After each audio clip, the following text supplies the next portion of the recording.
নমস্কার, আমি কল্পনা dresses and sari centre থেকে বলছি। আজকে নিয়ে এসেছি ছোট বড় সবার গেঞ্জির কালেকশন। তো আমি দেখাচ্ছি, আপনারা দেখতে থাকুন।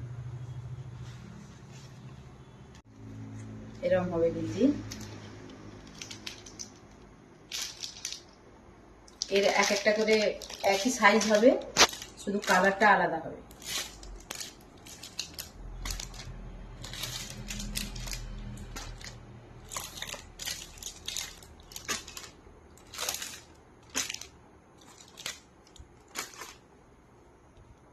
বড়দের গেঞ্জি দেখাচ্ছি, তো এটা একটা দেখাচ্ছি, আর বাকিগুলো আর খুলছি না, এমনি দেখিয়ে দিচ্ছি।